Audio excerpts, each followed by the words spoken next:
दोस्तों आज की क्लास शुरू करने से पहले मैं आपको एक इंपॉर्टेंट अपडेट देना चाहूंगा। जी हां दोस्तों, सिविल सर्विसेज की एग्जाम के लिए अनअकैडमी के द्वारा एक भव्य सेमिनार, एक भव्य समिट का आयोजन किया जा रहा है। और गाइज इसमें बड़ी बड़ी हस्तियां, जैसे देखिए आपके जो कैलाश सत्यार्थी जी हैं जो आपको नोबेल प्राइज मिला था 2014 में, इसके अलावा Deepak Gupta former chairman UPSC, इसके अलावा यहां पर देखिए बड़ी बड़ी हस्तियां हैं जो यहां पर अनअकैडमी के जो आपका सेमिनार होने वाला है इसमें लाइव आप गाइज इनको अटेंड कर सकते हैं, बिल्कुल फ्री ऑफ कॉस्ट यहां पर लाइव सेमिनार होने वाला है। और यहां पर इंडिया के टॉप एजुकेटर हैं जो आपको यहां पर जो सिविल सर्विसेज एग्जाम होते हैं उनको क्रैक करने में आपकी हेल्प करेंगे, आपको बताएंगे आपको सिविल सर्विसेज क्यों चुननी चाहिए, क्या बेनिफिट है, कैसे आप तैयारी कर सकते हैं। और गाइज ये बिल्कुल फ्री ऑफ कॉस्ट होने वाला है। किसी भी एग्जाम की आप तैयारी कर रहे हो तो यहां पर आपको बहुत कुछ यहां पर सीखने को मिलेगा। ये 2 दिन का समिट होने वाला है और यहां पर ऑल ओवर इंडिया से 70 यहां पर स्पीकर हैं वो यहां पर आने वाले हैं गाइज। और यहां सो गाइज ये एक बहुत अच्छी अपॉर्चुनिटीज है जहां पर आप लाइव इनसे इंटरेक्ट कर सकते हो। इसके अलावा यहां पर इन डाउट्स के लिए गाइज यहां पर एक स्पेशल सेशन भी होने वाला है। आपको वीडियो के डिस्क्रिप्शन पे आपको गाइज लिंक दिया गया है। और 20 फरवरी को दोस्तों यहां पर 10 बजे यहां पर ये लाइव होने वाला है। तो वीडियो के डिस्क्रिप्शन में गाइज आपको लिंक दिया है, वहां से अभी आप फ्री ऑफ कॉस्ट एनरोल कर लीजिए। आपको यहां पर कोड मांगा जाए तो आपको यहां पर खेमराज 10 यहां पर कोड डाल देना है। खेमराज 10 आप कोड डालेंगे तो इस सेमिनार में आप गाइज जो फ्री ऑफ कॉस्ट एनरोल हो जाएंगे। और 20 तारीख को यहां पर जो लाइव होंगे गाइज आप उनको यहां पर देख सकते हैं, आपको बहुत जबरदस्त मजा आने वाला है। तो वीडियो के डिस्क्रिप्शन पे आपको लिंक दिया है, अभी जाकर आप इसको एनरोल कर लीजिए, यहां पर आपको बहुत कुछ सीखने को मिलेगा। हेलो दोस्तों, रेलवे की पाठशाला में आपका स्वागत है। और दोस्तों आज हम पढ़ेंगे वेरी इंपॉर्टेंट टॉपिक जिसका नाम है पीएच स्केल, यानी कि आपका पीएच पैमाना। इसके बारे में देखिए पहले हम पढ़ चुके हैं जो आपका अम्ल क्षार लवण है यानी कि एसिड बेस एंड साल्ट है, इसके लिए अलग अलग वैज्ञानिकों ने अपने अपने कॉन्सेप्ट दिए, अपनी अपनी परिभाषा दी। लेकिन मैंने आपको बताया था कि एक इंडिकेटर के बारे में आपको बताया था, संसूचकों के बारे में बताया था, उसकी सहायता से हम क्या कर सकते हैं जो अम्ल क्षार हैं उनकी प्रबलता का पता लगा सकते हैं। तो मैंने आपको बताया था यूनिवर्सल यानी कि सार्वत्रिक आपका एक क्या होता है, एक इंडिकेटर होता है, संसूचक होता है जिसकी सहायता से हम जो अम्लता है ना, कितनी अम्लता है किसी भी अम्ल की, क्षार जो है वो कितना क्षारीय है उसका पता हम लगा सकते हैं। तो इस संदर्भ में आपके 1909 में एक वैज्ञानिक थे जिसका नाम था सोरेनसन, इन्होंने पीएच स्केल का आविष्कार कर दिया। पीएच स्केल होता क्या है, बड़ा सिंपल सा देखिए। पीएच स्केल में आपको ध्यान रखना है, एक एक लाइन जो यहां पर लिखी हुई है ना गाइस वेरी वेरी इंपॉर्टेंट है। अब देखिए पहले बात करते हैं पीएच स्केल। देखिए पीएच स्केल में जो पी वर्ड होता है, ध्यान रखना, पी जो है पी लेटर वो पुशांश, आपका जर्मन शब्द है पुशांश, वहां से बना है। इसका ये जो नाम है वो पोटेंस है, ध्यान रखना, एग्जाम में पूछा गया है इसलिए आपको बता रहा हूं और पूछा भी जाएगा। तो ध्यान रखना पीएच में जो पी होता है वो पुशांश, आपका एक जर्मन शब्द है, उससे बना है, पोटेंस है, और उसका मतलब क्या होता है, शक्ति यानी कि पावर। और बात करें एच, तो एच का मतलब होता है कि हाइड्रोजन आयन की सांद्रता। ठीक है, तो इसका मतलब क्या है कि जो पीएच स्केल है उसको हम ज्ञात करने के लिए क्या करेंगे, जो हाइड्रोजन आयन जो है उनकी सांद्रता का ऋणात्मक लघुगणक लेंगे। अब देखिए लघुगणक होता क्या है, लघुगणक जो है लॉगरिथम है, वो मैथमेटिक्स में जो कैलकुलेशन होती है उनको इजी करता है, मतलब शॉर्ट करने वाला, नाम से ही पता लग रहा है लघुगणक यानी कि गणना को शॉर्ट करने वाला। तो देखिए जो आप अगर हम पीएच वैल्यू निकालेंगे तो पीएच वैल्यू निकालने का फॉर्मूला है वो ये है, pH बराबर -log10H+, ये आपको ध्यान रखना है, ये फॉर्मूला है। चलिए एक शानदार प्रश्न करते हैं जो आपके पीएच स्केल पर आधारित है, लेकिन उससे पहले हम आपको जो पीएच स्केल है यहां पर बना के दिखा देते हैं पूरा। ठीक है, देखिए पीएच स्केल में आपको एक ध्यान रखना है कि जो पीएच स्केल होता है इसमें 0 से और 14 तक के अंक लिखे होते हैं। इस प्रकार से जो पीएच स्केल होता है ना, उसमें इधर 0 होता है, इधर आपके 14 होता है, बीच में होता है 7। ठीक है, आपको एक एक चीज यहां पर सब कुछ मैं क्लियर कर दूंगा। इस पीएच स्केल में कुछ भी नहीं छोड़ूंगा। ठीक है, अम्ल वर्षा क्या होती है, महत्वपूर्ण जो आपके यौगिक हैं है ना, महत्वपूर्ण आपके जो पदार्थ हैं उनकी पीएच वैल्यू सब कुछ कराएंगे, टेंशन मत लीजिए, आप इस वीडियो को पूरा देखिएगा। अब देखिए यहां पर अगर बात करें तो जो ग्राफ होता है वो कुछ इस प्रकार से होता है, यहां पर H+ आयन होंगे और यहां पर OH- आयन्स होंगे। अब देखिए ये आपका होता है पीएच पीएच स्केल। अब इसमें क्या होता है, अगर आप यहां से देखिए, इसमें आपको ध्यान रखना है कि ये जो सिंबल है ना, ये तीर का निशान, that is very very important.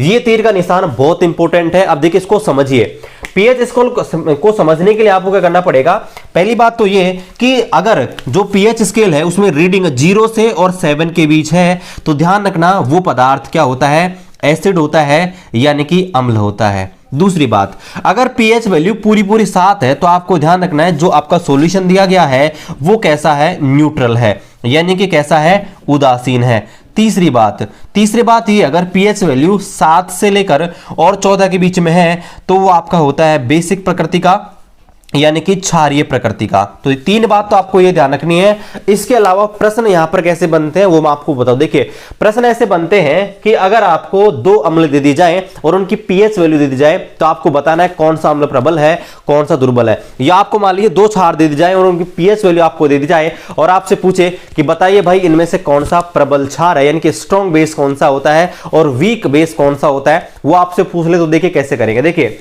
आपको ये जो मैंने यहाँ पे तीर का निशान लगाया ना, एरो का निशान, ये इस बात को रिप्रेजेंट करता है, ठीक है, ये इस बात को रिप्रेजेंट करता है अगर आप 7 से इधर की ओर जाते हो, मतलब 0 की ओर, तो यहां पर अम्लीय गुण क्या होगा, बढ़ेगा। ध्यान रखना, वेरी वेरी इंपॉर्टेंट, ये जो लाइन है ना ध्यान रखना है, नहीं तो क्वेश्चन भी मैं आपके सामने कराऊंगा और आप गलत करोगे। देखिए अगर 7 से 0 की ओर बढ़ेंगे तो ध्यान रखना अम्लीय प्रवृत्ति बढ़ेगी, और अगर आप 7 से इधर बढ़ते हो 14 की तरफ है ना, जैसे 8 9 10, तो ध्यान रखना इधर आपके क्षारीय प्रकृति है, क्षारीय गुण है, बढ़ेगा। देखिए कैसे प्रश्न कैसे आएगा, प्रश्न ऐसे आएगा, आपको दे दी जाए कि भैया आपको एक विलयन दिया गया है ना, इसमें आपको 3-4 अम्ल दिए गए हैं, एक का पीएच वैल्यू 2.2 है, एक का पीएच वैल्यू 4 है, एक का पीएच वैल्यू 6.5 है। तो आपसे पूछेगा बताइए जो आपको 3 सॉल्यूशन दिए गए हैं, मान लीजिए मैंने इनका नाम रख दिया है, इसका नाम x है, इसका नाम y है, इसका नाम z है। प्रश्न पूछेगा बताइए इनमें से जो आपको पीएच वैल्यू दे रखी है, x सॉल्यूशन की पीएच वैल्यू 2.2 है, y की 4 है और आपकी z की 6.5 है। आपको बताना है इनमें से कौन सा स्ट्रॉन्ग आपका क्या है, स्ट्रॉन्ग एसिड है, यानी कि कौन सा प्रबल अम्ल है। अब आप सोचेंगे कि भाई जिसकी वैल्यू ज्यादा है वो प्रबल अम्ल होगा, यही तो गाइस इसलिए मैं प्रश्न कराया है। ध्यान रखना कि जो वैल्यू 0 के जितनी पास होगी वो अम्ल उतना ही अधिक प्रबल होगा, और जिसकी वैल्यू जितनी ज्यादा 7 के पास होगी वह उतना ही दुर्बल अम्ल होगा। ध्यान रखना, तो ध्यान रखना इसमें जो 2.2 वाला है ये सबसे अधिक क्या है, आपका स्ट्रॉन्ग है, यह आपको ध्यान रखना है, और ये 6.5 वाला है ये आपका सबसे वीक है। आशा करता हूं कि आपको समझ आ गया होगा। एक एग्जांपल लेते हैं बेस का, यानी कि क्षार का। देखिए क्षार में मैं आपको इसी प्रकार समझाता हूं। मान लीजिए आपको क्षार दे रखे हैं और मान लीजिए एक की वैल्यू आपकी है 7.4, एक की आपकी वैल्यू है 19 और एक की वैल्यू मान लीजिए आपको 14 दे रखी है, 14 दे रखी है। अब आपसे पूछूं भाई ये 3 आपके सॉल्यूशन है A B C, ठीक है, और इनके पीएच वैल्यू आपको दे रखे हैं, तो आपसे पूछे बताइए इनमें से कौन सा जो क्षार है, कौन सा बेस है सबसे स्ट्रॉन्ग है और कौन सा जो आपका बेस है सबसे वीक है। तो बताइए, तो आपको ध्यान रखना है कि यहां पर क्या होता है, यहां पर क्षारीय में क्या होता है, जब आप इसकी ओर बढ़ते हो 14 की ओर, तो जो अंक 14 के पास आता है, जिसकी वैल्यू 14 के आसपास है, वो अधिक प्रबल होगा, और जो 7 के पास होगा वो दुर्बल होगा। ध्यान रखना, वेरी वेरी इंपॉर्टेंट है। तो यहां पर क्या करेंगे, यहां पर क्या हो जाएगा, 14 वाला जो होता है वो आपका सबसे प्रबल क्षार होगा, ध्यान रखना, और ये वाला दुर्बल होगा। ठीक है, ध्यान रखना है, वेरी वेरी इंपॉर्टेंट है। ऐसे क्वेश्चन आए हुए हैं इसलिए आपको बता रहा हूं। ठीक है, तो ध्यान रखना जिसकी पीएच वैल्यू, अगर एसिड की बात हो रही तो एसिड में क्या ध्यान रखना है, एसिड में पीएच वैल्यू जितनी कम होगी वो उतना ही प्रबल होगा, और क्षार में आपकी जो पीएच वैल्यू जितनी ज्यादा होगी वो क्षार जो है उतना ही प्रबल होगा। Very very important. अब चलिए यहां पर आपको जो फॉर्मूला दिया गया है पीएच वैल्यू का, यहां पर एक न्यूमेरिकल कर लेते हैं। न्यूमेरिकल आए हुए भी हैं और ध्यान रखना फ्यूचर में भी आएंगे। तो देखिए प्रश्न कैसे आएगा आपको, देखिए इस फॉर्मूले के आधार पर देखिए एक आसान सा प्रश्न लिखते हैं। यहां पर देखिए मैं यहां पर एक प्रश्न लिख देता हूं कि उस विलयन का, ठीक है, उस विलयन का पीएच मान ज्ञात कीजिए, पीएच मान ज्ञात करो, उस विलयन का पीएच मान ज्ञात करो जिसके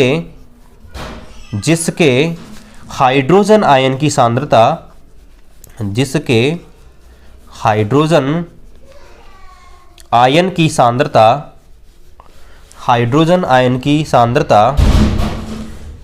1 × 10 की पावर -5 है। ठीक है, ये आपको दिया गया है। देखिए, ये आपको बोला गया है कि उस विलियन का, क्वेश्चन दिख रहा है ना, ओके, उस विलियन का, उस सॉल्यूशन का पीएच वैल्यू आपको कैलकुलेट करना है जिसमें हाइड्रोजन जो आयन है उनकी कंसंट्रेशन दे रखी है, उनकी सांद्रता दे रखी है, वो 1 × 10 की पावर -5 दी गई है। ये प्रश्न आया हुआ है रेलवे ग्रुप डी 2018 में, और फ्यूचर में कोई सी भी वैल्यू इसमें से आपको चेंज करके दे देगा, तो आप कैसे पता लगाएंगे? तो चलिए इस क्वेश्चन को सोल्व आउट करते हैं। फिलहाल मुझे थोड़ी सी जगह चाहिए तो मैं इसको हटा देता हूं। ठीक है, इसको आपने नोट डाउन कर लेना। वैसे ध्यान रखना, मैंने यहां भी लिख रखा है 0 से 7 है तो एसिड है, 7 है तो न्यूट्रल है, और 7 से 14 है तो आपका बेस है। ठीक है, चलिए, तो यहां पर मेरे को थोड़ा सा स्पेस चाहिए होगा। देखिए, इसको करने के लिए कुछ नहीं करना भाई, हमको जो फॉर्मूला दिया गया है, फॉर्मूला क्या है भाई, पीएच बराबर होता है आपका माइनस का लॉग, पीएच बराबर क्या होता है माइनस लॉग, और बेस में 10 और यहां पर H प्लस। ठीक है, अभी H प्लस की वैल्यू आपको दी गई है, यहां पर कितनी दे रखी है 1 × 10 की पावर -5। तो कुछ नहीं करना, देखिए pH बराबर क्या हो जाएगा माइनस का लॉग, और ये बेस 10 इधर आ जाएगा, और यहां पर क्या लिखेंगे 1 × 10 की पावर -5। अब देखिए 1 × 10 की पावर -5 लिख दीजिए, या फिर डायरेक्ट आप 10 की पावर -5 लिख दीजिए, बात तो एक ही है ना भाई, एक से गुणा करने से कोई फर्क नहीं होता। अब देखिए, अब मैं आपको लॉग की एक प्रॉपर्टी बताता हूं। लॉग की बहुत सारी प्रॉपर्टी होती हैं। ठीक है, लॉग जो होती है उनकी बहुत सारी प्रॉपर्टी होती है। कौन कौन सी, देखिए पहली आपको बताऊं तो पहली प्रॉपर्टी होती है भाई लॉग की, ऐसे लॉग अगर इस प्रकार से लिख रखा हो log a की पावर b, है ना, ऐसे लिख रखा है, तो यहां पर क्या होता है जो घात है ना वो आगे आ जाती है, b आगे आ जाती है, और log a ऐसे हो जाता है ना। इसी प्रकार से दूसरी प्रॉपर्टी होती है log की, भाई log जो होता है log a अपॉन b हो, या a b हो, इस प्रकार से a गुणा b हो, है ना। अगर log a गुणा b लिख रखा हो ऐसे, ठीक है, log a गुणा b, तो वह आपके प्लस के रूप में जाता है। log a बटे b होता है, वो log a minus log b हो जाता है। लेकिन फिलहाल हम ये वाली प्रॉपर्टी ही काम में लेने वाले हैं। तो देखिए यहां पर इस प्रॉपर्टी को हम काम में लेंगे कि यहां पर देखिए log a की घात b जो होता है ना, इसमें क्या होता है कि जो घात है वो आगे आ जाती है, और ये यों का यों रहता है। देखिए इसको हल करेंगे तो यहां पर क्या होगा, जो माइनस जो 5 है वो आगे आ जाएगा, तो क्या हो जाएगा, देखिए बराबर -5 को आगे लेंगे तो इस प्रकार से, इंटू माइनस का पहले ही था log, और यहां बचेगा 10, और ये देखिए अंदर की घात ही तो अंदर गई है, ये तो यूं का यूं बचेगा 10, तो यहां पर बचेगा इस प्रकार से 10। ठीक है, अब देखिए, अब यहां पर देखिए, यहां पर क्या हो गया, इसको आगे हल करते हैं तो देखिए ये माइनस से माइनस कट जाएगा, क्या बचेगा 5 का, और देखिए यहां पर बचेगा log 10 और 10, यानी log बेस में 10 और वैल्यू 10। अब आपको ध्यान रखना है कि इस प्रकार से जो वैल्यू आती है ना, चाहे log बेस में 2 हो और वैल्यू 2 हो, log 2 2, log 4 4, log 8 8, या log 10 10, कुछ भी हो, उनकी वैल्यू में से क्या होती है 1। ये पूरी जो वैल्यू इसके मान हो जाएगा 1, तो 5 × 1 बराबर 5, यानी गाइस इसका जो पीएच वैल्यू आ गया वो आपके आ गया 5, और अगर पीएच वैल्यू 5 आ गया तो यही हमसे पूछा था। इसके अलावा एक चीज और आपको ध्यान रखनी है, ये जो प्रश्न इसमें एक चीज और पूछ सकता है, बताइए अगर आपका कोई सॉल्यूशन है उसमें हाइड्रोजन आयन की सांद्रता इतनी दे रखी है, तो ये अम्लीय है या क्षारीय है या फिर उदासीन, मतलब प्रकृति भी पूछ सकता है। तो देखिए पीएच वैल्यू अगर 5 है तो आपको बताया था भाई 0 से लेकर 7 के बीच आते हैं वो आपके अम्लीय होते हैं। तो इसको आप नोट डाउन कीजिए, फिर आपके सामने और जबरदस्त प्रश्न यहां पर करते हैं। एक चीज और आप नोट करना, सबसे जो प्रबल अम्ल होगा, सबसे प्रबल अम्ल उसका पीएच वैल्यू 0 होगा, सबसे प्रबल क्षार जो होगा उसका जो पीएच वैल्यू कितना होगा 14 होगा। इसको आप नोट डाउन कीजिए, फिर हम आगे इंपॉर्टेंट क्वेश्चंस करते हैं।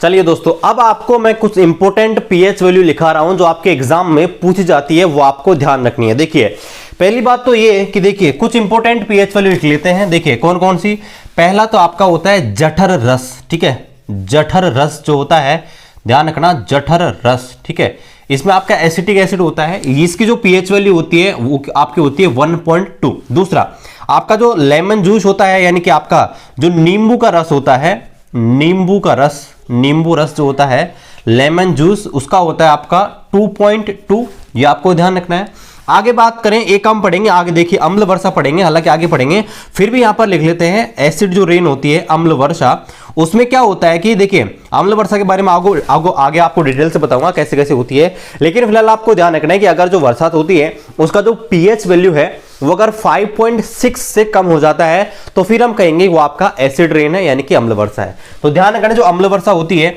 उसका जो पीएच वैल्यू होती है कितनी होती है, लेस देन 5.6। आगे बात करते हैं आपके, देखिए जो आपका साधारण पानी जो होता है इसको बोलते हैं अशुद्ध जल। क्या बोलते हैं उसको, अशुद्ध जल जो बोलते हैं, अशुद्ध जल। उसका आपको ध्यान रखना है कि अशुद्ध जल जो होता है वो आपका होता है पूरा 7, है ना, न्यूट्रल होता है। आगे बात करते हैं, एक चीज और हमने छोड़ दी है, जो आपका होता है दूध।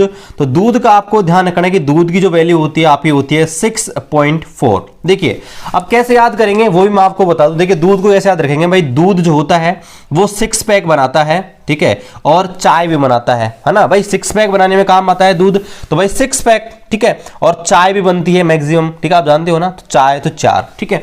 इस प्रकार से आगे बात करें तो देखिए इसके अलावा यहाँ पर हमारा जो ब्लड होता है, ब्लड यानी कि हमारा जो खून होता है, रक्त जो बोले आप, रक्त ना, रक्त, तो ब्लड जो अपना होता है रक्त ना, और रक्त के अलावा जो आंसू अपने आते हैं ना, आंसू, ठीक है, दोनों की जो वैल्यू होती है ध्यान रखना 7.4 होता है, ठीक है। जो आंसू हमारे आते हैं, आंसू हो, है ना, या आपके ब्लड हो, दोनों का जो पीएच वैल्यू होता है वो 7.4 होता है। कैसे याद करेंगे भाई, जो आंसू आते हैं, है ना, झूठे आंसू की बात नहीं कर रहा मैं, असली वाले आंसू की बात कर रहा हूं, वो सच्चे होते हैं, है ना। ये खून जो होता है वो सच में निकलता है किसी लोगों के, तो ध्यान रखना सच्चे 7.4 याद है ना, सच्चे 7.4 सच्चे, तो ऐसे आप याद कर सकते हैं। आगे बात करें, हमारी जो सलाइवा होती है, ठीक है, यानी कि सलाइवा जो होता है, यानी कि हमारी जो लार जो होती है, मानव लार, इसकी बात करें मानव लार की, तो आपको ध्यान रखना है हमारी जो लार होती है उसकी वेरी होती रहती है, वो 6.5 से और 7.5 के बीच होता है इसका पीएच वैल्यू, ये आपको ध्यान रखना है। कैसे याद करेंगे कि भाई मान लीजिए हमारी जो सलाइवा है वो नॉर्मल 7 पे है, भाई बताते हैं न्यूट्रल जो होता है वो 7 पे है। मान लीजिए आपने कुछ खट्टा पदार्थ खा लिया तो एसिडिटी बढ़ गई, है ना, तो 6.5 हो गया। कुछ आपने कड़वाहट मतलब छारे खा लिया तो 7.5 हो गया। तो मतलब आधा बढ़ा दो आधा घटा दो, ऐसे याद कर सकते हो।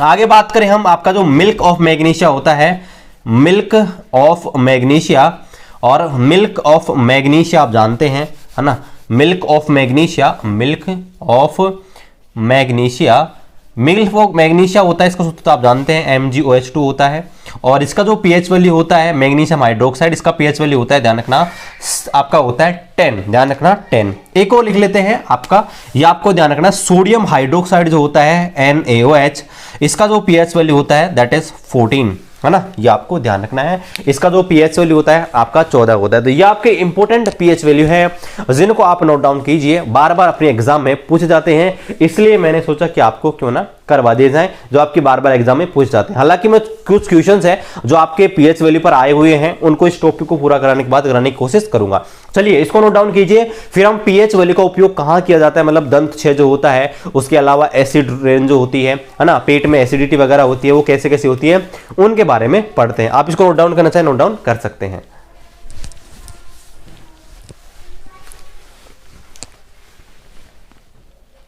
चलिए दोस्तों अब बात करते हैं जो पीएच स्केल होता है उसका यूज कहां कहां किया जाता है और कैसे कैसे किया जाता है। तो यहां पर देखिए मैंने आपके सामने 5 टॉपिक लिखे हैं, यहां पर मेन रूप से अपने जो सिलेबस में है यहीं से प्रश्न यहां पर पूछता है, एक एक के बारे में पूरा डिस्कस करने वाला हूं। देखिए सबसे पहले बात करते हैं पेट में अम्लता यानी कि एसिडिटी ऑफ स्टोमक। अब देखिए होता क्या है, मान लीजिए आपने शौक में कोई खट्टी चीज खा ली, है ना, पहली बात तो ये, जैसे मान लीजिए कोल्ड ड्रिंक पी लिया आपने, ये खट्टी खट्टी कोई चीज खा ली, या मान लीजिए आपको भूख लगी हुई है, तो आपको पता हो क्या होता है भाई, जब भूख लगती है तो हमारे शरीर में जो आमाशय होती है, स्टोमक जो होता है, उसमें जठर रस यानी कि हाइड्रोक्लोरिक अम्ल जो होते हैं वो भाई साहब निकलते हैं। और आपने देखा होगा ना, कई बार बोलते हैं कि हमारे पेट में चूहे कूद रहे हैं, वो चूहे नहीं कूद रहे होते हैं, वो हाइड्रोक्लोरिक अम्ल होता है जो हमारे जो आमाशय होती है उसकी जो परत है उस पर जलन उत्पन्न कर देता है। तो गाइज यहां पर क्या होता है, जब हमारे पेट में जो HCl अम्ल है, हाइड्रोक्लोरिक अम्ल होता है, इसकी मात्रा जब बढ़ जाती है तो हमारे शरीर में अम्लता यानी कि एसिडिटी की प्रॉब्लम हो जाती है। और आपने जब भी लोगों का एसिडिटी होता है, आपने टीवी में जरूर ऐड देखा होगा इनो का, मात्र 6 सेकंड में भगाइए आपकी पेट की एसिडिटी को। तो यहां पर क्या किया जाता है, जो पेट में एसिडिटी हो जाती है यानी कि अम्लता हो जाती है, इसको दूर करने के लिए प्रति अम्ल, ये याद रखना गाइस, ये जो आपको वर्ड बोल रहा हूं ना वेरी वेरी इंपॉर्टेंट है। क्या काम में ले जाते हैं? प्रति अम्ल, और इंग्लिश में बोलते हैं एंटासिड। प्रश्न पूछा गया था भाई पेट में जो अम्लता उत्पन्न हो जाती है उसको दूर करने के लिए जो पदार्थ काम में ले जाते हैं उन्हें क्या कहते हैं? तो ध्यान रखना, हमारे पेट में जो एसिडिटी उत्पन्न हो जाती है उसको दूर करने के लिए जो पदार्थ काम में ले जाते हैं उन्हें हम बोलते हैं एंटासिड, यानी कि प्रति अम्ल। लिख भी देता हूं, ठीक है, उनको बोलते हैं एंटासिड, यानी कि आपके प्रति अम्ल। ध्यान रखना, वेरी वेरी इंपॉर्टेंट है ना, ध्यान रखना, वेरी वेरी इंपॉर्टेंट है, प्रति अम्ल यानी कि एंटासिड। एग्जांपल की बात करें तो देखिए सबसे बढ़िया एग्जांपल है एंटासिड का, वो आपका है MgOH2 यानी कि मिल्क ऑफ मैग्नीशिया। ध्यान रखना गाइस, इसका उपयोग हम करते हैं प्रति अम्ल के रूप में। यह एक दुर्बल क्षारक होता है जिसका उपयोग हम हमारे जो पेट की एसिडिटी है उसको दूर करने में करते हैं। आशा करते हैं कि आपको जो पहला टॉपिक है यहां पर क्लियर हो गया होगा। अब बात करते हैं दंत है यानी कि टूथ डिके। अब देखिए होता क्या है, मान लीजिए हमने भोजन कर लिया। अब भोजन जब हम कर लेते हैं ना तो नॉर्मली हमारे मुंह का जो पीएच वैल्यू होता है, ध्यान रखना, नॉर्मली हमारे शरीर का जो पीएच, हमारे मुंह का है ना, शरीर का नहीं, हमारे जो मुंह है ना, उसके जो पीएच वैल्यू होता है नॉर्मली वो होता है 6.5। कितना होता है? 6.5। आपको ध्यान रखना है, परीक्षा में पूछा गया है। अगर आपसे पूछो मुंह का नॉर्मल जो पीएच वैल्यू होता है तो ध्यान रखना 6.5। लेकिन मान लीजिए हमने कोई खट्टी चीज खा ली है ना, या भोजन करके हम क्या करते हैं, ब्रश नहीं करते हैं, तो भोजन का कुछ भाग हमारे दांतों में फंसा रह जाता है। तो इस वजह से क्या होता है, हमारे जो मुंह है यानी कि स्पेशली दांत जो है उनका पीएच वैल्यू गिरकर 5.5 के समथिंग आ जाता है। और जब 5.5 से कम हमारे जो मुंह है इसका पीएच हो जाता है तो होता क्या है, हमारे जो शरीर है उसका सबसे कठोरतम जो भाग होता है ना, क्या होता है भाई, हमारे दांत होते हैं। और दांतों में भी क्या होता है, दांतों में भी होता है हमारे जो इनेमल होता है ना, इनेमल, दांत का जो सबसे बाहरी भाग होता है ना उसको बोलते हैं इनेमल यानी कि दंत वल्क। ये बना होता है कैल्शियम फास्फेट का। ध्यान रखना, दंत वल्क जो होता है, इनेमल होता है, वो कैल्शियम फास्फेट का बना होता है। तो जब पीएच वैल्यू डाउन हो जाती है हमारे मुंह की 5.5 से कम, तो क्या हो जाता है, हमारे जो दांत हो जाते हैं वो गलने लग जाते हैं या क्षयित होने लग जाते हैं, और इसी समस्या को बोलते हैं दंत क्षय। तो ध्यान रखना, यहां पर आपसे पूछा जाता है भाई दंत क्षय की जो समस्या हो जाती है वो कब होती है? तो ध्यान रखना, अगर पीएच वैल्यू 5.5 से कम हो जाती है तो उस कंडीशन को हम बोलते हैं आपका दंत क्षय। Very very important. आगे बात करते हैं कीटों का डंक। तो आप देखिए, यानी कि आपका इंसेक्ट जो होते हैं वो बाइट कर लेते हैं, यानी कि कीड़े जो मच्छर होते हैं मच्छर खा जाते हैं। तो आपने देखा होगा कि मच्छर जहां भी खा जाते हैं सूज जाता है। मधुमक्खी जो होती है ना, वो आपके खा जाती है ना, बी जो होती है मधुमक्खी वो खा जाती है, तो आपके आपने देखा होगा सूजन आ जाता है, दर्द जो होता है। तो यहां पर जो होता क्या है कि बहुत सारे ऐसे कीड़े होते हैं, उनकी जो डंक होते हैं उनमें क्या पाया जाता है, आपके अम्ल पाया जाता है। तो होता है क्या कि जो हमको डसते हैं ना, तो इस अम्ल की वजह से हमको दर्द होता है। जैसे बात करें, आपको पता होगा चींटी जो होती है उनके अंदर फॉर्मिक एसिड पाया जाता है। तो ध्यान रखना, जो आपके कीट जो होते हैं उनके डंक में एसिड पाया जाता है, इसी की वजह से हमको दर्द होता है। अब आपको एक चीज ध्यान रखनी है, ये नेटल भाई साहब होते हैं, नेटल। गूगल पे सर्च कर लेना, इसकी इमेज आप देख लेना। होता क्या है, देखिए ये आपके स्पेशली जो आपके जंगली इलाके होते हैं ना वहां पर पाया जाता है। तो होता क्या है, वहां पर क्या होता है गाइस, जो जंगली इलाके होते हैं वहां पर एक पेड़ पाया जाता है जिसको बोलते हैं नेटल। तो यहां पर गाइस नेटल जो होता है ना, इसके जो पत्तियां होती है ना, या इसका जो भी आकार होता है उसमें क्या होता है कि छोटे छोटे क्या होते हैं, आपके छोटे छोटे सुई नुमा क्या होते हैं। इसका जो शरीर रहता है ना, आपके पेड़ पौधे उनमें छोटे छोटे सुई नुमा क्या होते हैं, पत्ते टाइप के होते हैं। और वो गाइस क्या होते हैं, हम घूमने जाते हैं ना, मेरे साथ तो घटना हुई थी, तो घूमने जाते हैं गलती से आपके शरीर में लग गया ना, तो वो छोटे छोटे से आपके वो होते हैं, आपके बाल टाइप के है ना, हेयर टाइप के, वो ऐसे फैल जाते हैं शरीर में, और इतनी जलन होती है बहुत ज्यादा। आप गूगल पे सर्च कर लेना, हो सकता है कि आपने भी इसको कहीं ना कहीं देखा हो।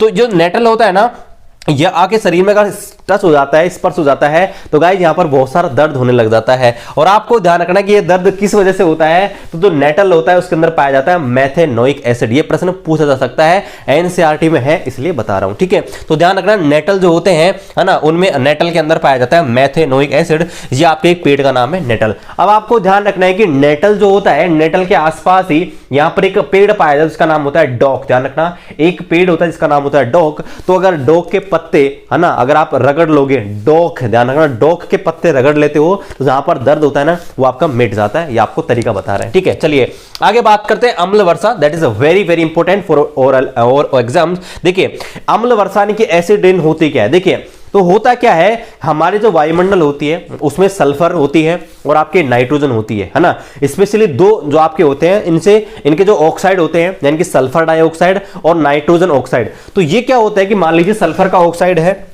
ना, ये आपका सल्फर का ऑक्साइड है SO2, ये आपके ऊपर घूम रहे हैं। इसी प्रकार से नाइट्रोजन के ऑक्साइड है वो आपके ऊपर घूम रहे हैं, है ना। तो होगा क्या, होता ये है ना, तो नाइट्रक इनके ऑक्साइड है ना NO2 ले लेते हैं, ठीक है NO2। तो यहां पर ये घूम रहे हैं, तो मान लीजिए ये आपके ऐसे आपके वायुमंडल में है। तो जब बारिश आएगी ना, तो जब बारिश आती है ना, तो ये भाई साहब पानी के मिलकर नीचे आ जाते हैं, पानी के साथ मिलकर और नीचे आ जाते हैं। और नीचे आने के बाद आपको पता है क्या करेंगे, अरे ये दोनों आपके क्या है, ये दोनों क्या है, नॉन मेटल है। और बताया था नॉन मेटल जो होती हैं, अधातु जो होती हैं, उनके जो ऑक्साइड होते हैं आपके क्या होते हैं, अम्लीय होते हैं, है ना। और अम्लीय होने के कारण ये जो भाई साहब हैं जैसे ही पानी में गिरेंगे उस पानी को क्या कर देंगे, अम्लीय कर देंगे। मतलब क्या कर देंगे, उसका pH वैल्यू डाउन कर देंगे। तो सीधी सी मतलब क्या होती है, जो हमारा जो वायुमंडल होता है उसमें सल्फर डाइऑक्साइड होती है, नाइट्रोजन मतलब नाइट्रोजन के और ऑक्सीजन के, वो आपके नाइट्रोजन के और आपके जो नाइट्रोजन है और सल्फर है इसके अणु होते हैं।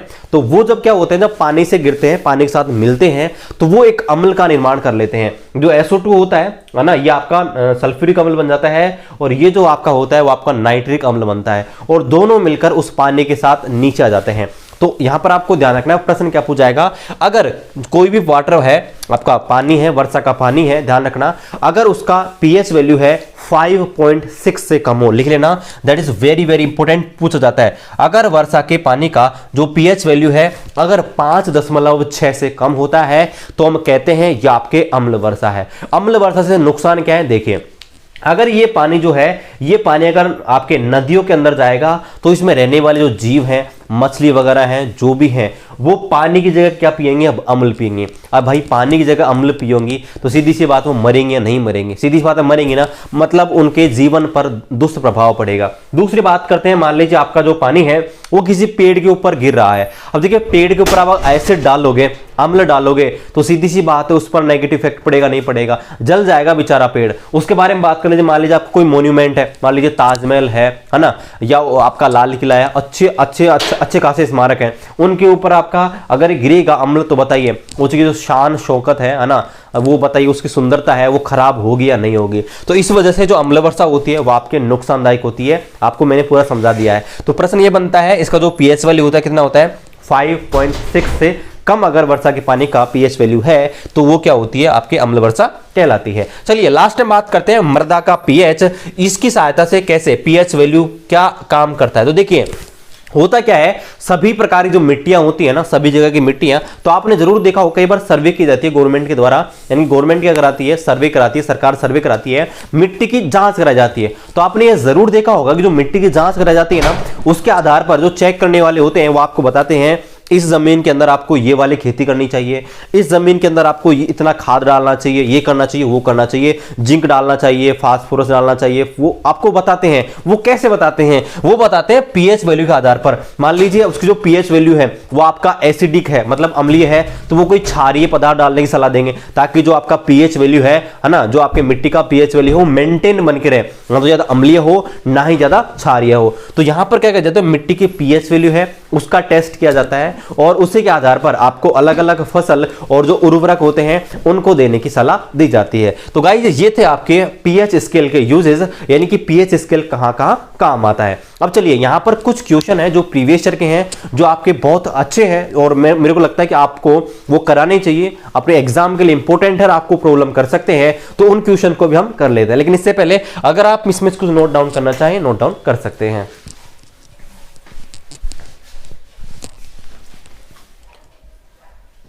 चलिए अब कुछ प्रश्न है जो आपके पूछे गए हैं रेलवे के एग्जाम में, उनको यहां पर डिस्कस कर लेते हैं, जो आपके पीएच स्केल पर पूछे गए थे।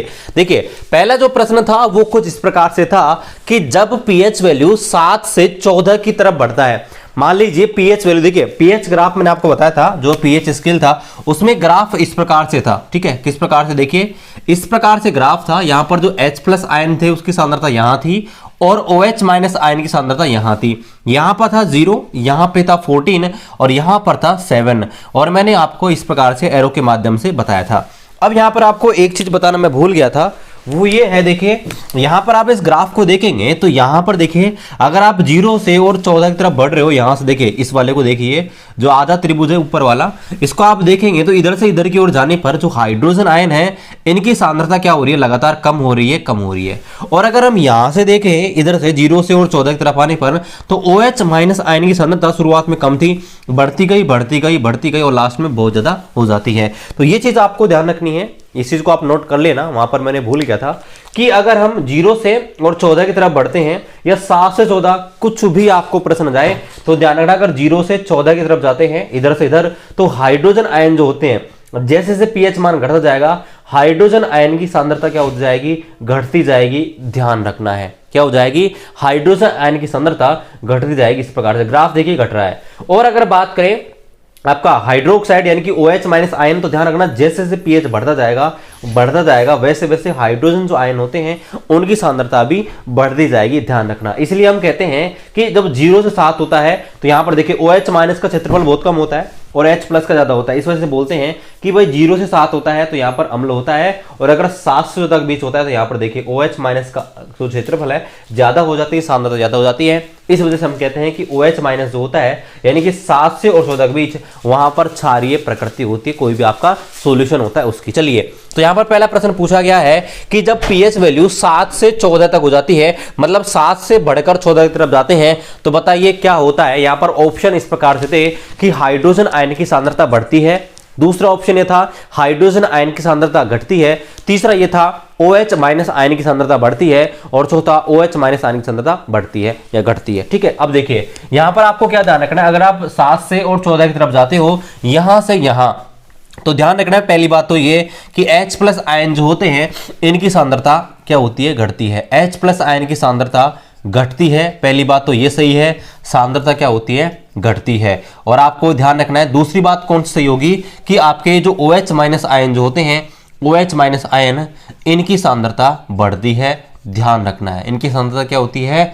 बढ़ती है। तो ध्यान रखना अगर हम 0 से 7 की तरफ चलें, वो आपके 7 से और 14 की तरफ, तो ध्यान रखना H प्लस आयन की सांद्रता घटती जाती है और आगे जाकर OH माइनस आयन जो होते हैं उनकी सांद्रता बढ़ती जाती है। चलिए देखते हैं दूसरा प्रश्न। दूसरा प्रश्न इस प्रकार से था कि आपसे पूछा गया है कि अत्यधिक अम्लीय पीएच आपको बताना है। आपको 4 विलयन दे रखे थे और एक था जिसमें आपको पीएच वैल्यू 1 दे रखी थी, दूसरे ऑप्शन में 14 दे रखी थी, तीसरे में 7 थी और चौथे में आपके 0 थी। आपको बताना इनमें से सबसे जो प्रबल मतलब सबसे अत्यधिक अम्लीय यानी कि प्रबल अम्ल कौन सा होगा। आपको 4 बता रखे। मैंने आपको बताया था कि भाई यहां पर 0 से 7 के बीच अम्ल होते हैं, 7 से 14 के बीच क्षार होते हैं, और सबसे प्रबल जो अम्ल होता है वो आपका 0 वाला होता है, सबसे प्रबल क्षार होता है आपका 14 वाला होता है। तो क्या पूछा गया है, यहां पर पूछा गया है सबसे अधिक अम्ल। तो ध्यान रखना यहां पर ऑप्शन देखेंगे तो जिसका पीएच वैल्यू सबसे कम होगा वो सबसे अधिक अम्लीय होगा, यह आपको ध्यान रखना है।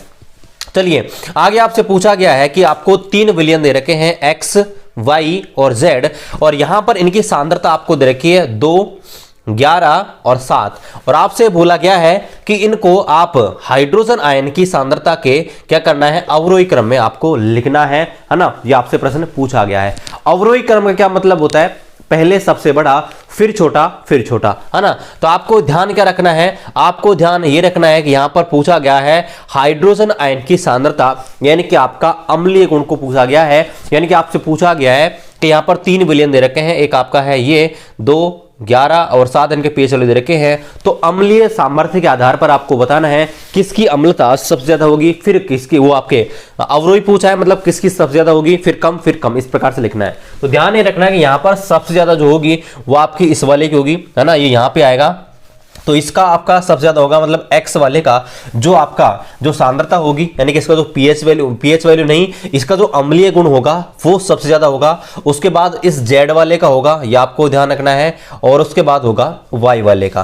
प्रश्न ये है कि यहां पर पूछा गया है कि अम्लीय सामर्थ्य किसकी ज्यादा होगी, उसका अवरोही क्रम लिखना है। तो सबसे ज्यादा अम्ल वो होगा जिसका पीएच वैल्यू सबसे कम होगा, और फिर आपको इस प्रकार से ध्यान रखना है, यानी कि H प्लस आयन की सांद्रता के बारे में पूछा गया था। तो आपको बताया था भाई H प्लस जो आयन होते हैं इधर ज्यादा होते हैं, इधर जाने पर घटते हैं, मतलब जैसे जैसे पीएच वैल्यू बढ़ती जाएगी वैसे वैसे आपके जो H प्लस आयन होते हैं उनकी सांद्रता क्या हो जाएगी, कम होती जाएगी। तो सबसे ज्यादा किसकी होगी, 2 वाले की, फिर 7 की, फिर 11 वाले की। चलिए आगे प्रश्न अगला जो प्रश्न था वो ये था कि सटीक पीएच दर्शाने के लिए हम किस प्रकार के संसूचक का उपयोग करते हैं। मैं आपको कल ही बता चुका हूं कि हम पीएच वैल्यू याद करने के लिए, मतलब कोई आपका अम्ल है या क्षार है वो कितना प्रबल है या कितना दुर्बल है, इसका पता लगाने के लिए हम यूज में लेते हैं यूनिवर्सल इंडिकेटर यानी कि सार्वत्रिक संसूचक। ठीक है, ये आपको मैंने कल ही बता दिए थे।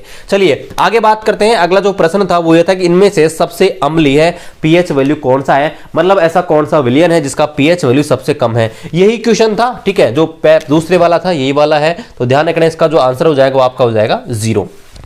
अगला जो प्रश्न था वो यह था कि निम्न में से निष्क्रिय सॉल्यूशन कौन सा है, आपको बताना है। तो आपको बताया था भाई न्यूट्रल जो सॉल्यूशन होता है वो आपका होता है 7 वाला, ये वाला आपका होता है एसिड 0 से 7 के बीच, 7 वाला न्यूट्रल होता है और 7 से 14 के बीच क्या होता है आपका बेसिक यानी कि क्षारीय होते हैं। तो यहां पर आपको ध्यान रखना है जिसका पीएच वैल्यू 7 है वो आपका क्या होता है निष्क्रिय विलयन का एग्जांपल हो जाएगा। चलिए आगे बात करते हैं। अगला जो प्रश्न है वो ये था कि निम्नलिखित में से कौन सा एक घोल है वो आपका क्षारीय है यानी कि आपका बेसिक है, यानी कि आपको 4 विलयन दिए गए हैं, इनकी सांद्रता आपको दे रखी है, तो आपको ये बताना था कि भाई कौन सा आपका बेसिक है मतलब क्षारीय है। तो मैंने आपको बताया था कि जो आपके मोल आपके बताया था कि जो पीएच हमने क्या किया था, पीएच बराबर क्या होता है -log10 और H प्लस आयन की सांद्रता। तो उसके आधार पर हम डायरेक्ट यहां पर बता सकते हैं, यहां पर इस आपको चेक करेंगे ना इस चीज को, तो इस चीज को चेक करके आप डायरेक्ट यहां पर बता सकते हो। ठीक है, क्योंकि आपको बताया था इसका जो पीएच वैल्यू आएगा वो 7 आएगा, इसका 4 आएगा, इसका 7 और इसका 7।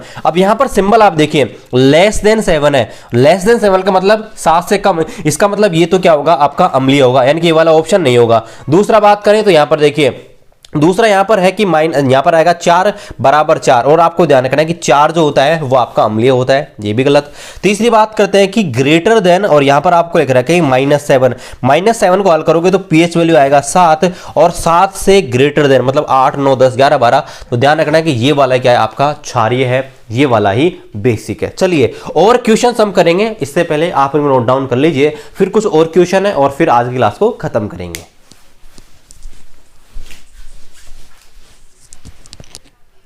चलिए अब कुछ और प्रश्न है जिनको हम प्रैक्टिस कर लेते हैं, जो आपके पीएच स्केल पर ही पूछे गए हैं। देखिए पहला जो प्रश्न है यहां पर देखिए 7 प्रश्न कर लिए थे, 8वां जो प्रश्न है वो ये है कि जब प्रबल अम्ल और प्रबल क्षार आपस में रिएक्शन करेंगे तो जो आपका लवण बनेगा उसका पीएच वैल्यू कैसा होगा। तो देखिए अभी हमने अम्ल और क्षार है इनके आपस में अभिक्रिया नहीं कराई है, मतलब अभिक्रिया नहीं पड़ी है।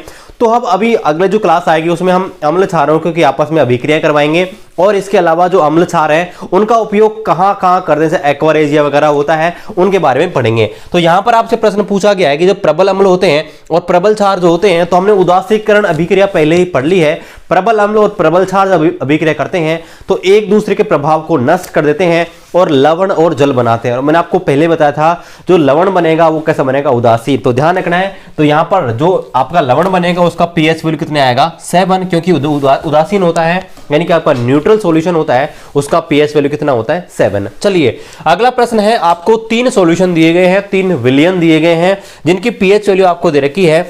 विलयन ए की पीएच वैल्यू 6 है, बी की आपके 8 है, सी की आपका 2 है। आपको पूछा गया है किस विलयन में हाइड्रोजन आयन की सांद्रता सबसे ज्यादा है, यानी कि आपसे पूछा गया है हाइड्रोजन आयन जो है उनकी कंसंट्रेसी किस सॉल्यूशन में सबसे ज्यादा है। तो देखिए यहां पर आपको प्रश्न थोड़ा दिमाग लगाना पड़ेगा, क्योंकि यहां पर आप जल्दीबाजी में पीएच वैल्यू को देखकर आप ये सोच रहे होंगे भाई जिसकी पीएच वैल्यू सबसे ज्यादा है वो आपका सबसे ज्यादा क्या होगा, जिसमें हाइड्रोजन आयन की सांद्रता सबसे ज्यादा होगी। लेकिन आपको ध्यान ये रखना है कि आपको मैंने बताया था भाई 0 से 7 जो होता है ना उसमें हाइड्रोजन आयन की सांद्रता सबसे ज्यादा होती है, और जैसे जैसे 14 की तरफ बढ़ेंगे वैसे वैसे हाइड्रोजन आयन की सांद्रता घटती जाती है और आपके OH माइनस आयन की सांद्रता बढ़ती जाती है। तो यहां पर आपको क्या ध्यान रखना है कि जो 2 वाला है ये इसमें क्या होगी, इसमें हाइड्रोजन जो आयन है इनकी सांद्रता सबसे ज्यादा होगी। और अगर आपसे ऐसे पूछ ले OH माइनस आयन की सांद्रता किसमें ज्यादा होगी, तो किसमें होगी आपके 8 में, ये आपको हम पहले भी डिस्कस कर चुके हैं। चलिए अगला जो प्रश्न है वो ये था कि निम्न में से किसका पीएच वैल्यू ज्ञात नहीं कर सकते। अब देखिए पीएच वैल्यू ज्ञात करने के लिए हमें क्या चाहिए, हम जो भी आपका पदार्थ है उसका पीएच वैल्यू ज्ञात करना चाहते हैं तो हमें क्या करना पड़ेगा, उसका सॉल्यूशन बनाना पड़ेगा। ध्यान रखना विलयन होगा तभी हम पीएच स्केल की मदद से पीएच वैल्यू ज्ञात कर सकते हैं। तो यहां पर आप ऑप्शन देखेंगे तो शाई है वो आपकी लिक्विड होती है, पानी भी लिक्विड होता है, जूस भी लिक्विड होता है, लेकिन यहां पर आप देखेंगे ठोस Na2CO3 यानी कि सोडियम कार्बोनेट, और सोडियम कार्बोनेट जो भाई साहब हैं वो आपके ठोस अवस्था में है। हम इसका pH स्केल नहीं याद कर सकते जब तक इसका सॉल्यूशन नहीं बनाएंगे। तो यहां पर ऑप्शन नंबर जो 4 है इसका राइट आंसर आ जाएगा। चलिए एक प्रश्न और है, इसको यहां पर देखते हैं, जो भी शानदार प्रश्न है। यहां पर आपसे प्रश्न पूछा गया था कि जो pH स्केल होता है उसमें P किस चीज को रिप्रेजेंट करता है, और मैंने आपसे बोला था कि ये प्रश्न आते हैं और कैसे आएंगे। ये 2018 का प्रश्न है, देखिए ऑप्शन देखिए, और आप क्या करेंगे भाई साहब, आप सोचेंगे हमको तो सर ने बताया था कि जो P होता है वो पावर को रिप्रेजेंट करता है, और आप ऑप्शन नंबर फर्स्ट करके आ जाएंगे। आप सोचेंगे अपना टाइम बचेगा, लेकिन आपने ऑप्शन पढ़े ही नहीं, और अगर ऑप्शन नहीं पढ़ेंगे तो ऑप्शन नंबर बी इसका राइट आंसर आ जाएगा। मैंने आपको बताया था pH स्केल में जो P होता है ना वो एक जर्मन शब्द होता है पोटेंज, है ना, और उसका मतलब होता है शक्ति, है ना, ध्यान रखना है, ठीक है। लेकिन आपने गलती से अगर ये पढ़ लिया तो ये वाला नहीं है, ध्यान रखना। पोटेंज है, पोटेंज एक शब्द होता है जर्मन में और उसका हिंदी में अर्थ होता है शक्ति, ध्यान रखना है। तो यहाँ पर ऑप्शन नंबर सेकंड था, इसका राइट आंसर आता, ठीक है। ओके गाइस, तो आज के इस वीडियो में इतना ही। आशा करते हैं कि ये जो वीडियो है आपको बहुत ही पसंद आया होगा और हमारी जो मेहनत है आपके लिए कारगर साबित हो रही होगी। वीडियो को लाइक कर दीजिएगा, अपने दोस्तों के साथ वीडियो को शेयर कर दीजिएगा। चैनल पर आप नए हैं, आपसे निवेदन है, आप हमारी इस पाठशाला पर नए हैं, चैनल को सब्सक्राइब कर दीजिएगा। और गाइस मिलते हैं आपसे अगले वीडियो में, तब तक खुश रहिए। जय हिंद, जय भारत।